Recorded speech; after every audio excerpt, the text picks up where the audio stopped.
Some children learn something very early in life, not how to speak, not how to play, but how to disappear, not physically, emotionally. They learn to be quiet, to take up less space, to need less, to stay out of the way. Adults often describe these children with admiration, so mature, so easy to raise, so well behaved. But what most people don't see is that many of those children weren't peaceful. They were careful. Because somewhere along the way, they learned a quiet rule about the world: if I stay invisible, I stay safe. Maybe you remember moments like this. You wanted to say something, but you stopped yourself. Maybe your parents were arguing. Maybe someone in the house was always stressed, angry, or overwhelmed, and you could feel it. Children are incredibly sensitive to emotional weather. You start noticing things other people don't. The way someone closes a door, the tone in a voice, the silence after a sentence, and slowly, you learn patterns. When you ask for attention, someone sighs. When you show emotions, someone gets irritated. When you make a mistake, the room becomes tense. So your brain does something brilliant. It adapts. You stop asking for things. You stop interrupting. You solve your own problems. You stay in your room more. You become the quiet child, the easy child, the invisible child. And the strange thing is, adults often reward this behavior. They praise you for being independent. They tell others how low maintenance you are.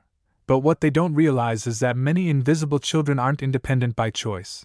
They're independent by survival. Here's something most people never talk about. Children don't become invisible because they want to. They become invisible because somewhere in their environment, being seen felt risky. Maybe attention brought criticism. Maybe emotions were dismissed. Maybe there was chaos in the household. Or maybe there was something even harder to explain: emotional absence.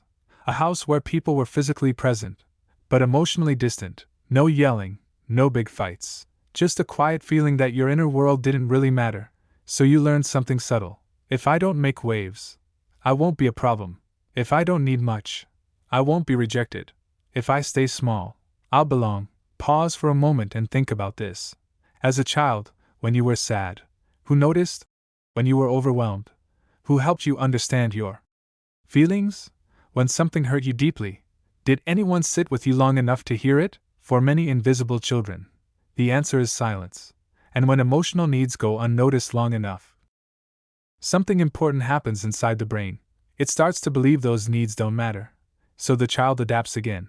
They become the observer, the one who watches, the one who listens, the one who understands everyone else, but rarely talks about themselves. They become highly aware of other people's moods. They can sense tension before anyone else. They know how to avoid conflict. They know how to keep peace. From the outside, this looks like maturity. But inside, it can feel like loneliness. Fast forward several years. The invisible child becomes an adult. And the habits they learned early quietly follow them. They struggle to ask for help. They overthink their words before speaking. They apologize for things that aren't their fault. They feel uncomfortable when attention is on them. Compliments feel strange. Expressing needs feels risky. And sometimes, they still feel like they're taking up too much space, even when they're not. Here's the strange paradox. Many invisible children grow into incredibly thoughtful adults. They're often the best listeners, the most empathetic friends, the people who notice when someone else is struggling, because they spent years studying human emotions just to navigate their environment. But that same sensitivity can turn inward. They analyze themselves constantly. They wonder if they're too much, or not enough. They replay conversations in their head. They worry about bothering people. And sometimes they withdraw. Not because they want to be alone, but because invisibility still feels familiar. Think about this for a moment. How many times have you stayed silent, even when you had something important to say? How many times have you handled something difficult completely alone, because asking for support felt uncomfortable? How many times have you minimized your own feelings, because someone else seemed to have it worse? These patterns don't appear randomly. They often begin in childhood. When a young mind quietly decided, it's safer if no one notices me too much. But here's the twist most people never realize. The invisible child wasn't weak, not even close. They were incredibly adaptive. They developed emotional intelligence early. They learned awareness. They learned self-control. They learned observation. These are powerful traits. but the survival strategy that once protected them can later become a cage. Because adulthood asks something different from us. It asks us to be visible, to speak, to take space, to express needs, to allow ourselves to be known. And that can feel terrifying for someone who spent years learning the opposite. But something important happens when invisible children begin to understand their story. They start seeing their behavior with compassion instead of confusion. They realize their quietness wasn't a flaw. Their caution wasn't weakness. It was protection, a strategy their younger self built to survive emotionally. And once you see that, something shifts. You begin noticing the moments where invisibility shows up. The moment you hold back your opinion. The moment you apologize unnecessarily. The moment you tell yourself your feelings aren't important.